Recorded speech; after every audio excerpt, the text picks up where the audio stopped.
Hello, welcome back to the Trickway. My name is Trevor, and this episode we have a quick review of Star Trek Discovery Season 5, Episode 4, titled Face the Strange. I must admit, this was a little bit better than the last episode. I like this story. There wasn't a piece of the clue that they got this time.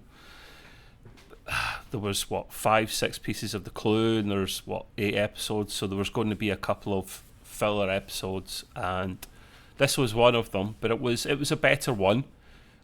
We kick off with Maul and Lack. They are back in they're poisoning someone up to their usual nasty selves. Not nice, actually, the way the guy goes out. Poisoning. They're giving him some latinum, and they laced the latinum with some poison, and he's no more. But the teaser we got before, if you saw the teaser, was showing Gray talking to Adira and how they're going to be friends, and you see the little tracker coming off the uniform of Gray and going into the bulkheads, and once it goes into the bulkheads, it can then literally just blend in, literally absorb itself into the bulkheads and go wherever it needs to go. So it's this thing, as we find out, is more than just a tracking device. It's a nasty piece of equipment, this, to be fair.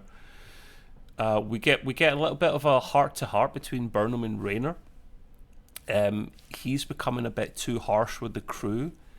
Again, this angle is continuing, and I feel a little bit sorry for the bridge crew, because he is too short with them, to be honest with you.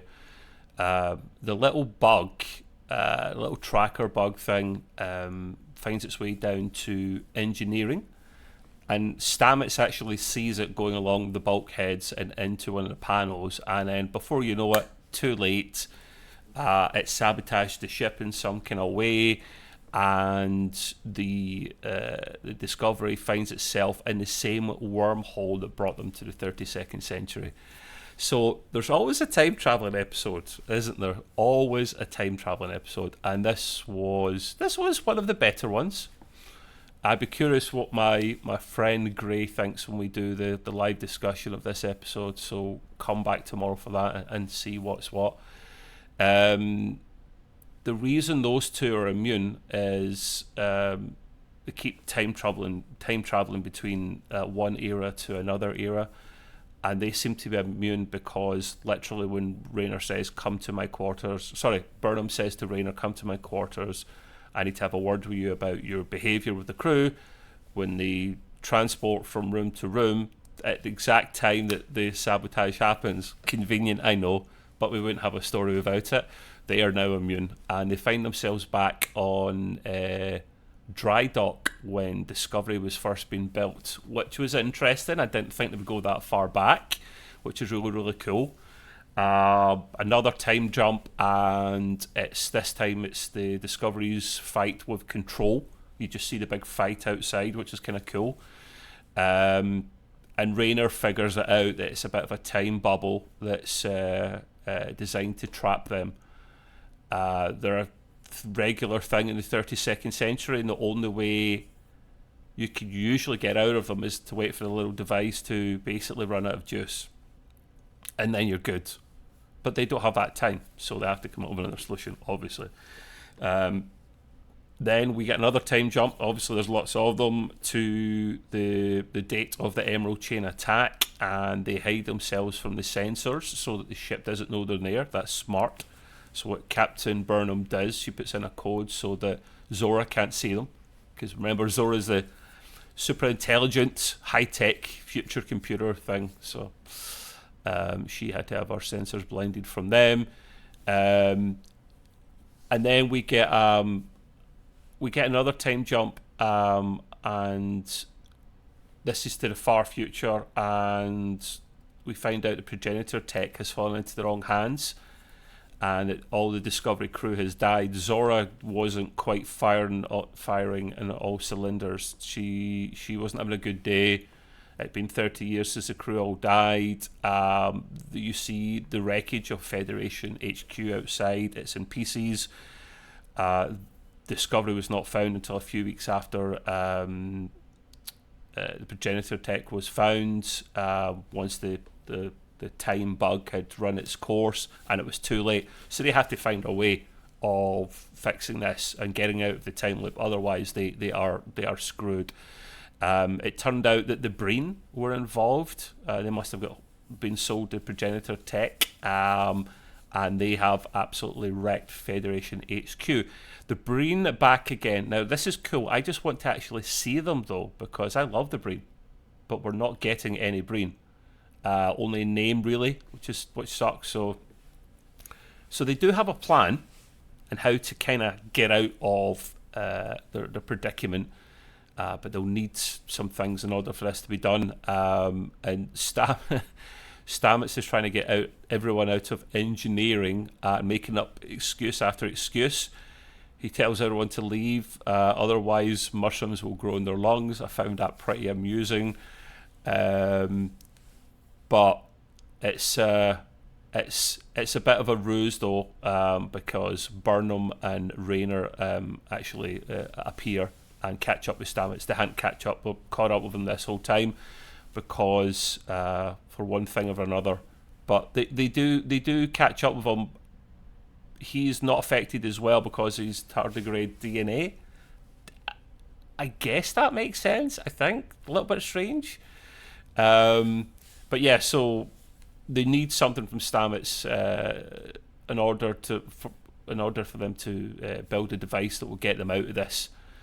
A device from in Burnham's quarters in the future, Captain Burnham, because she finds a younger self at one point. It's something to do with the holodeck in her quarters. Nice to have holodecks in your own quarters now. But they need something from this, and it's only her that can get to these quarters, although Raynor offers, because it's biometrically sealed, which makes sense.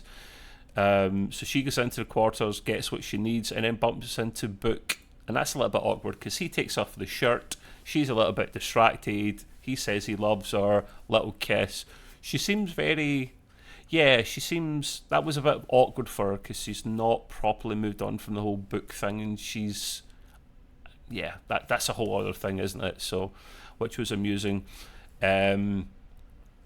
She does get down to engineering again, and the device doesn't work, as of course the bug is smarter than that, and it has defenses to stop itself being sabotaged back, I guess. It's got its own shield on it. Literally, as they try to put a tool towards it, it disintegrates. It's got its own little time shield bubble on it, which I found pretty cool. So the only way that they find a way around this is they literally have to take the ship to maximum warp and then break the warp bubble, so that they commit warp so quickly that the shields of the little time travel bug can be bypassed quickly, because it's the whole phasing thing when you're at warp, so that you don't age really quickly. But they want to break this and bypass the whole thing so they can get past the shields quick enough to use a device to... Yeah. So... a bit timey-wimey, a bit confusing, but it was kind of cool. I love all that stuff anyway. Of course, Burnham bumps into herself because they do another time jump, and Lorca is the captain at this time. And she literally kicks her own arse, which is amusing because her younger self, her mutineer self, doesn't believe that she's from the future, so she has to give her a nerve pinch. Didn't think or didn't remember she could do that, but that's cool. A little sweet moment between Raynor and Stamets, because Stamets is under a lot of pressure. They have a bit more of an understanding, which is cool. I like to actually see that between the two of them. The ice thaw a little bit. And then Burnham literally has to get to the ship, and she's the mutineer now.